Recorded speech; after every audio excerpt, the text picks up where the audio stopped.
Hello les gars, bienvenue dans ce nouvel épisode du podcast. Je ne vais pas donner le titre volontairement puisque ce sera le sujet de cet épisode. Et coucou, moi c'est Shirley, je suis coach et athlète d'haltérophilie et à chaque épisode je t'ouvre les coulisses de ma vie sportive et de mon métier. Mon but est de t'aider à simplifier ta pratique, renforcer ta confiance et t'aider à progresser avec authenticité afin que toi aussi tu brilles sous la barre et dans la vie. Du coup, vous avez dû capter que le décor avait un petit peu changé puisque en ce moment et pour un mois, je suis à Bali. Donc je filme de mon téléphone et depuis le milieu de la jungle, j'ai laissé volontairement les volets ouverts parce que je me suis dit ça pourrait être stylé de voir la jungle derrière, mais je sais pas si la luminosité est bonne. Donc vous m'excuserez si vous me regardez sur YouTube, mais c'était moi ou la vue et je me suis dit que c'était plus important la vue. Je crois que c'est la première fois que je fais un épisode de podcast aussi important, même s'ils sont tous plus ou moins importants pour moi, sinon je les ferais pas, c'est moi qui choisis les sujets de mes épisodes. Donc c'est que pour moi, au moment où je les tourne, les sujets sont importants. Mais là, c'est vraiment différent parce que je suis en train de prendre un gros tournant. Je pense que les personnes qui me suivent sur Instagram s'en sont rendues compte. En fait, je pense que non, ça a toujours été là. Et d'ailleurs, je pense que ceux qui me suivent, pour la petite communauté que j'ai sur YouTube, si vous êtes là, c'est parce que vous l'avez capté et que c'est ce qui vous plaît. Mais c'était pas vraiment assumé. Donc je pense que là, je suis en train juste d'assumer ce que j'étais déjà. C'est-à-dire plus qu'une coach d'haltéro, dans le sens où j'ai ma propre vision du sport et de l'haltérophilie. Et je veux que ce soit incarné dans ce podcast. Donc c'est pour ça que j'ai décidé de changer le nom du podcast. Donc on s'appellera plus Ton quart d'heure haltéro, mais on s'appellera comme l'autre projet que j'ai créé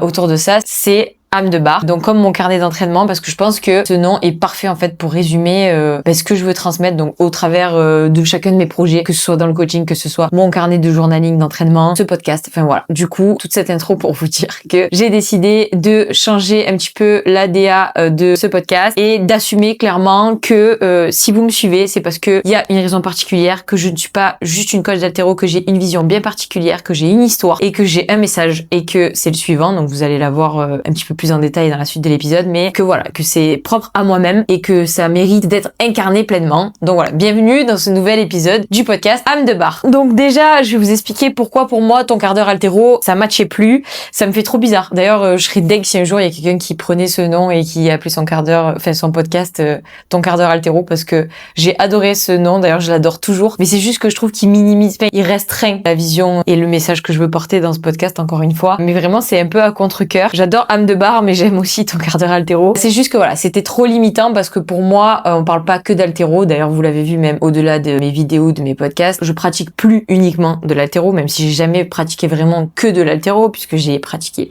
plein de disciplines avant, j'en ai pratiqué d'autres pendant. Là, vous l'avez vu, c'est le dernier épisode, je prépare un semi-marathon, donc je me suis mis aussi à la course, mais je l'ai déjà expliqué dans d'autres épisodes, donc notamment celui-là, et je coach pas que de l'haltéro, etc., etc. Donc déjà, haltéro, c'était trop restrictif. Voilà, maintenant, je pratique toujours de l'haltérophilie et ça restera une énorme partie de ma vie et j'y reviendrai un petit peu plus tard dans cet épisode. J'ai capté un truc, c'est que mon message, c'est plus gros que ça. Si vous me suivez, c'est parce que je parle aussi beaucoup de confiance en soi au travers de l'haltérophilie, au travers du sport en général. Mais en fait, vraiment, je pense que ce qui fait la différence, c'est toute cette partie-là de prendre confiance en soi à l'entraînement. Donc, je vous explique comment, même dans les épisodes que j'ai fait où je parle de technique, je parle de ta première compète et tout. Mais en fait, le sujet principal de tout ça, c'est apprendre à s'aimer, apprendre à se redécouvrir et prendre confiance en soi ou reprendre confiance en toi grâce à ta pratique, certes, mais grâce à toutes ces petites choses que je conseille de mettre en place dans la vie, etc. Là, d'où je vous parle, mais comme je l'ai dit, je suis à Bali, donc je suis partie en solo. Je sais que mon premier voyage en solo que j'ai fait, je sais plus si c'était Naples ou Rome, mais j'en ai parlé aussi sur les réseaux et ça a fait énormément parler. J'ai reçu énormément de messages, donc j'ai pas envie de me limiter à parler que de ma pratique sportive ou que de la confiance en soi dans le sport, parce que y a aussi d'autres facettes. Voilà, les voyages en solo pour moi, c'est aussi quelque chose qui m'a fait capter des trucs. Donc voilà, j'avais envie de pouvoir faire des épisodes là-dessus, de vous raconter mes voyages, de vous raconter mes expériences, de vous raconter ce que je fais en dehors de l'haltéro, que ce soit du yoga, donc du sport, ou même de la méditation. Voilà, j'ai mis plein de choses en place et je veux pouvoir vous en parler dans mon podcast parce que c'est pour moi le meilleur moyen de porter ma voix et de vous aider vous aussi à reprendre confiance, à vous kiffer de nouveau, à kiffer la vie, et que ce soit par le sport ou tout le reste en fait. Donc pour reparler un petit peu plus précisément de mon cas et de ce pourquoi je pense avoir un message et je pense qu'on me suit pour des raisons bien particulières, c'est que moi-même j'en ai fait l'expérience, je me suis reconstruite et j'ai repris confiance en moi et j'ai réappris appris à m'aimer grâse à l'haltérophilie. Donc c'est vraiment ce que je veux vous transmettre. Donc mon histoire, c'est laquelle. Ça a été un sujet d'épisode, je crois que c'est le premier épisode de podcast, mais je vais rentrer peut-être un petit peu plus en détail là. Je le dis souvent et d'ailleurs j'ai fait un e-book là-dessus. Pour moi, l'haltérophilie, c'est l'école de la vie. Alors les rugbyman vous diront que c'est le rugby l'école de la vie, etc., etc. Mais c'est moi qui ai raison. De toute façon, on est sur ma plateforme. Donc voilà, oui, pourquoi pour moi l'haltéro c'est l'école de la vie? Parce que pour moi c'est un sport qui est ultra introspectif dans le sens où si t'es pas connecté à toi, etc. Ça je l'ai déjà dit, j'ai l'impression de m'entendre 1000 fois quand je dis ça, mais je vais le répéter parce que vous ne voyez peut-être pas tous mes contenus à chaque fois. C'est un sport d'intention et c'est un sport vraiment où si t'es pas connecté et t'es pas 100% présent à ce que tu fais, c'est impossible que ça passe. Donc si tu veux performer, t'es obligé d'être présent et d'être connecté à toi, ok? Et d'avoir confiance en toi. Et de la même manière que pour moi, performer, ça t'apprend à te connecter à toi et à reprendre confiance en toi. Pour moi, tout ça c'est lié et du coup vraiment c'est un message fort que je veux transmettre. Moi, quand j'ai quitté la banque, donc j'ai décidé de faire du sport, de l'haltéro, mon métier, de devenir coach alors que j'avais une carrière toute tracée en banque, ça faisait 5 ans que je travaillais dans la banque, etc. Sauf que j'étais en burn-out pour des raisons pro mais des raisons perso aussi. Je passais complètement à côté de ma vie. J'incarnais un personnage qui était pas le mien. Je me suis rendu compte que voilà, il y avait plein de trucs que j'avais mis de côté, où il y avait des masques, enfin, on en met tous, mais voilà, j'ai brisé certaines parties de ma personnalité, j'ai capté des trucs, j'ai décidé de tout changer, de quitter mon taf, de me reconvertir, mais c'est aussi à ce moment-là que dans ma pratique ça m'a aidé parce que tout ce côté-là introspectif, etc., qui m'a obligé à faire l'haltérophilie, c'est venu me tester, révéler à moi des trucs que je devais soigner, des comportements que je devais changer, et ça m'a obligé. En fait, c'était pour moi aussi une forme de méditation. Vous allez vous le dire, elle est folle cette meuf, mais vraiment pour moi l'haltéro c'était de la méditation. C'est-à-dire que c'était un moment où si j'étais là en train de penser à tout ce qui allait pas dans ma vie, à mon taf, démissionner, à ouais mais lui m'a fait ça, ah non mais là j'ai quitté l'autre, machin, tous ces trucs là, en fait si j'y pensais, comme j'étais malheureuse, j'arrivais pas à m'entraîner. Le sport c'était la seule chose que j'arrivais à faire quand j'étais en arrêt maladie, en burn-out. Je sais même pas si c'était vraiment un burn-out, mais bref, vraiment c'était une période horrible, mais de reconstruction pour moi, où j'étais très mal dans ma peau, et ça m'a permis, mais parce qu'en fait j'étais pas vraiment, enfin je sais pas comment le dire, mais j'étais pas vraiment dans ma peau. En fait je jouais un rôle vraiment clairement, mais ça c'est du psycho, donc on va pas rentrer là-dedans. J'étais pas bien dans ma vie, et je pense que c'est le cas de beaucoup de personnes à un moment donné qui se reconstruisent parce que en fait il faut se détacher de certaines choses pour pouvoir en construire de nouvelles plus alignées, et ça je le dis à chaque fois. Voilà, moi l'haltéro ça m'a aidé parce que dans les moments où je m'entraînais, c'était le moment où j'étais obligée de faire le vide dans ma tête et d'être vraiment moi, connectée à qui j'étais. Si je pensais à 1000 trucs en même temps, encore une fois, ou à tout ce qui n'allait pas, j'y arrivais pas, je pouvais pas jouer un rôle, etc. Là, tu peux pas mentir à ta barre, clairement. Donc ça m'a appris la résilience, ça m'a appris la patience, mais ça m'a appris la connaissance de moi. Et en fait, si tu te connais pas, tu peux pas t'aimer. Et moi j'étais à une période où je ne me connaissais plus parce que j'étais pas bien, parce que encore une fois je faisais des trucs que j'aimais pas, mon métier je n'aimais pas, je m'étais créé une carapace, des masques qui n'étaient pas moi-même, et du coup vraiment l'haltéro ça m'a appris à sortir de tout ça et à faire des moments de reset, vraiment. Et ce truc là en fait, c'est ce qui m'a amené à être coach, c'est ce qui m'a amené à vous faire ces posts là un petit peu perchés, etc. Mais en fait j'ai cheminé, ça fait des années que j'ai cheminé et que j'ai compris ces choses là, et l'haltéro m'a aidé. Donc en fait je veux vous faire gagner du temps si vous êtes dans une période où vous manquez de confiance en vous, où vous êtes un petit peu perdu. Voilà, moi je peux vous apporter plusieurs choses. Enfin, moi je peux vous apporter en tout cas ma vision des choses, comment moi j'ai passé ce cap là, comment moi je me suis reconstruite grâce au sport, et c'est ce que je transmets aussi dans mon accompagnement parce que je veux faire gagner du temps aux gens, et c'est ce que je veux vous transmettre aussi ici. Et de la même façon que les personnes qui sont ici parce qu'elles veulent juste performer en haltéro, ça va vous aider parce que je pense qu'à partir du moment où on comprend que l'entraînement c'est pas que de la performance, c'est à ce moment-là qu'on performe. C'est à ce moment-là que c'est au moment où tu comprends que la performance c'est aussi tout ce que tu es à côté, tout ce que tu fais à côté dans ta vie, etc., tout ce que tu as à l'intérieur de toi, que tu performes, voilà, c'est à ce moment-là que tu fais toute la diff. Et je l'ai dit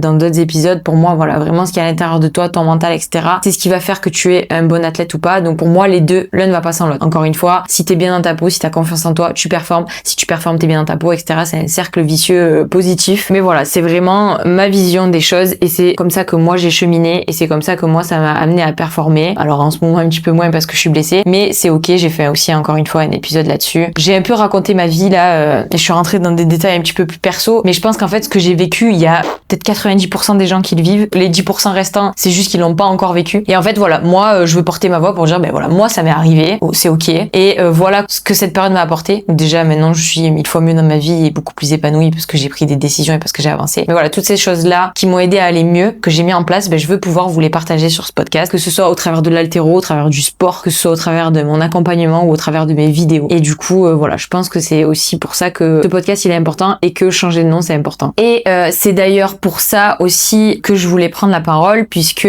dans mon accompagnement, dans mon coaching, je me suis rendu compte d'une chose, c'est que les personnes qui viennent vers moi sont souvent des personnes en fait qui vivent cette transition, qui vivent cette période-là un peu moins bien. Mais encore une fois, cette période, elle est exceptionnelle. Moi, franchement, je regrette pas du tout de l'avoir vécue parce que j'avais 27 ou 28 ans, je sais plus. Mais j'étais genre vraiment, je savais plus qui j'étais, je pouvais plus me blairer. J'avais que le sport qui me faisait me lever et c'était le seul moment, encore une fois, où j'arrivais un peu à déconnecter de tout ce qu'il y avait autour. Alors que si tu regardes, je me rappelle, c'est la première fois que je suis allée voir une psy, j'ai dit, mais en fait, je vais bien, j'ai un métier, j'ai des parents, tout le monde est en bonne santé, je suis en bonne santé, vraiment, je sais pas ce que j'ai, quoi. Techniquement, sur papier, il y a rien qui allait pas, mais n'empêche que ça n'allait pas. Et les personnes qui me contactent, souvent, sont ces personnes-là. Alors elles ont peut-être de vraies raisons, mais au final, c'est fou, mais du coup, c'est à ce moment-là qu'elles me contactent et je me suis rendu compte que voilà, vraiment, mon métier, mon accompagnement, c'est pas juste de leur faire des programmations. La plus grosse partie de mon travail, vraiment, ce qui me prend le plus de temps, que ce soit dans mon coaching en présentiel ou à distance, c'est vraiment de redonner confiance aux gens, de leur réapprendre à s'écouter, à ralentir quand il faut, à leur bouger le cul quand il faut aussi. Mais vraiment, les programmations,